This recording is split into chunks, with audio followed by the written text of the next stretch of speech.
किसान पार्टी और स्वदेव राजभर पार्टी के प्रत्याशी श्री दीपक पटेल को अपना आशीर्वाद प्रदान करने के लिए उपस्थित मेरे सभी बहनों और भाइयों, प्रयागराज की इस पावन धरा को मैं नमन करते हुए आप सभी का अभिवादन करता हूं, आपका अभिनंदन करता हूं। बहनों और भाइयों, मुझे आधे घंटे पहले आना था। कल मैं वाराणसी में देव दीपावली के कार्यक्रम में था।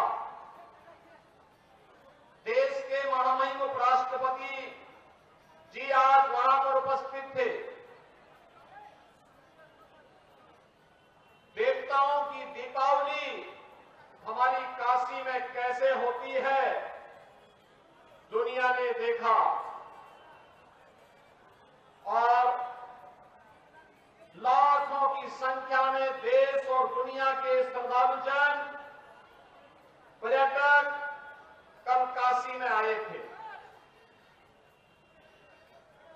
और मैं प्रयागराज के फूलपुर विधानसभा क्षेत्र में आने के लिए समय पे हम लोग चलते, लेकिन कल रात्रि में एक दुखद घटना झांसी में घटित हुई। झांसी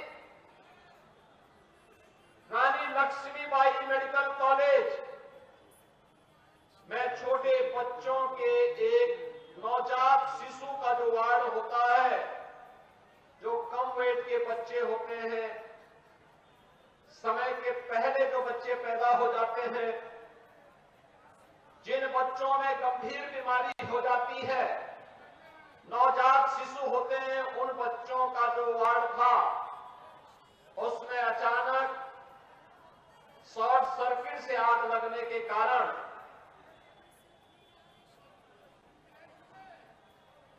वहां पर एक दर्दनाक घटना घटित हो गई थी। 10 मासूम बच्चे उस अग्निकांड की चपेट में आ गए थे।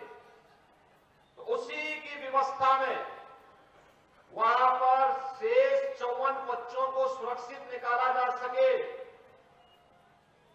और उन बच्चों को उपचार की व्यवस्था की जा सके, इसकी व्यवस्था में देर रात्रि से ही हम लोग लगे थे और रात्रि में ही स्वास्थ्य मंत्री और प्रदेश के डिप्टी सीएम श्री ब्रजेश पाठक जी भी वहां पहुंच गए थे और 10 बच्चों की वहां दुखद मौत हुई है।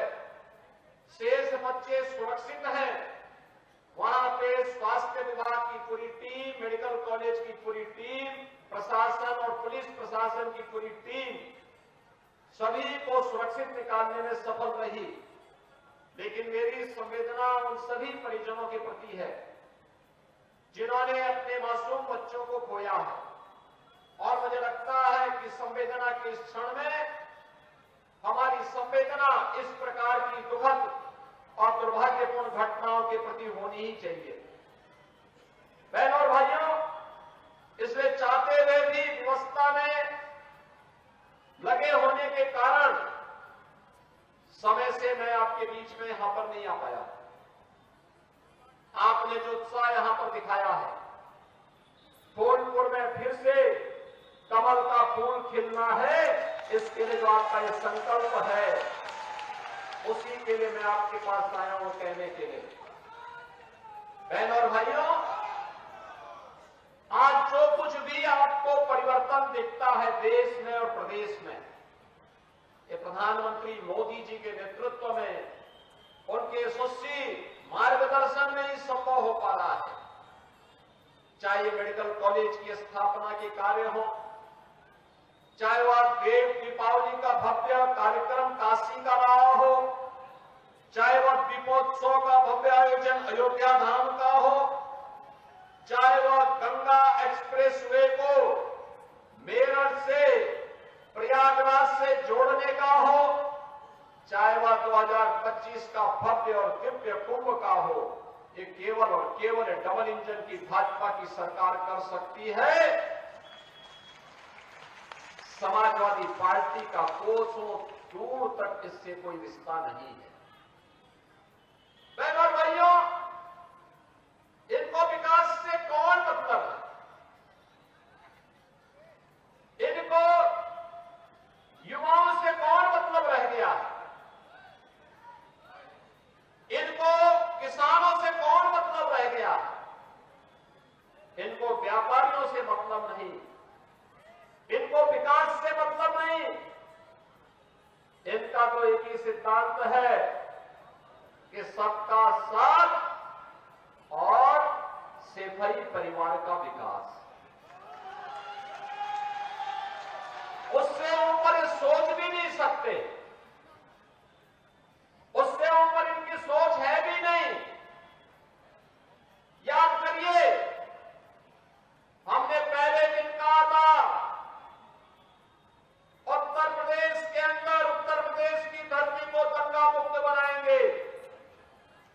उत्तर प्रदेश की धरती में कोई भी माफिया हो, वह खनन माफिया हो, वह नकल माफिया हो,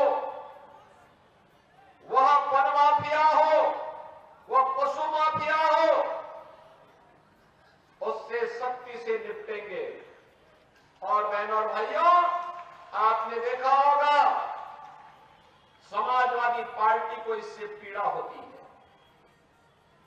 नकल माफिया को भी बचाने के लिए वह कितनी एड़ी चोटी, आज भी आप देख लीजिए जितने बड़े दुर्दांत खतरनाक माफिया हैं, वे सब सपा के गले के हार हैं। उन्हीं से इनकी आजीविका चलती है, उन्हीं के भरोसे ये लोग जीते हैं। और इसीलिए जब युवाओं के लिए सुचितापूर्ण तरीके से परीक्षाएं हो, जब सरकार उन युवाओं के हित के लिए कार्य करते, हमने तो पहले दिन कहा था कि युवाओं के भविष्य के साथ खिलवाड़ करने वाले के भविष्य के साथ फिर हम भी खिलवाड़ करेंगे। हमारे युवाओं के भविष्य के साथ किसी को खिलवाड़ करने की छूट नहीं मिलनी चाहिए।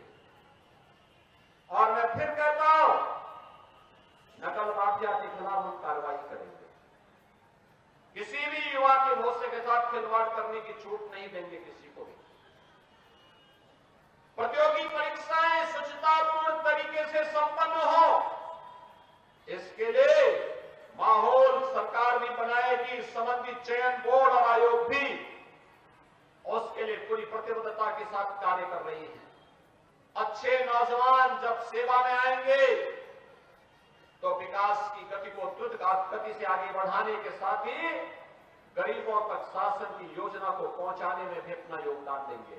और प्रयागराज की धरती तो ये भगवान प्रयागराज की है, भगवान बेणी माधव की है, भगवान भारद्वाज की है, मां गंगा यमुना और सरस्वती की त्रिवेणी की है।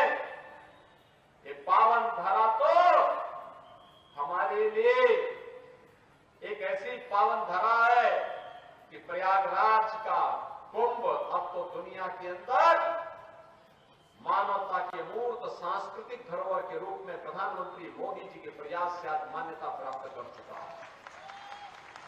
बहनों और भाइयों, ये समाजवादी पार्टी राम मंदिर का विरोध करती है, दीपोत्सव का विरोध करती है, देव दीपावली का विरोध करती है, परीक्षाओं की शुचिता का विरोध करती है, विकास के कार्यों का विरोध करती है, गरीब कल्याणकारी योजनाओं को जो गरीबों को लाभ मिलता है उसका भी विरोध करती है। यह तो केवल और केवल बांटने की राजनीति पे विश्वास करती है। बहनों और भाइयों, अयोध्या में 500 वर्षों का इंतजार क्यों हमें करना पड़ा था? क्यों करना पड़ा था? क्योंकि हम बटे थे। काशी में क्यों हमें अपमान झेलना पड़ा था? क्योंकि हम बटे थे। मथुरा में क्यों अपमान झेलना पड़ा? क्योंकि हम बटे थे। और जब बटे थे तो कटे थे। बटना नहीं है, एकजुट होना है। याद रखना, भारत की आज की सबसे बड़ी चुनौती है जाति के नाम पर बांटने वाले लोग देश के दुश्मन की तरह काम कर रहे हैं। ये आपको जाति के नाम पर बांटेंगे, तुष्टीकरण की नीति पर चलेंगे। दुर्भाग्य से अगर सत्ता कभी ऐसे लोगों को मिल जाती है, देख गरीब हिंदू तक ही लगाई देखते रह जाता है, लेकिन कभी उसको शासन की योजना का लाभ नहीं मिल पाता है। आपने पिछले 10 वर्ष में देश के अंदर 7 साढ़े 7 वर्ष में उत्तर प्रदेश के अंदर देखा होगा,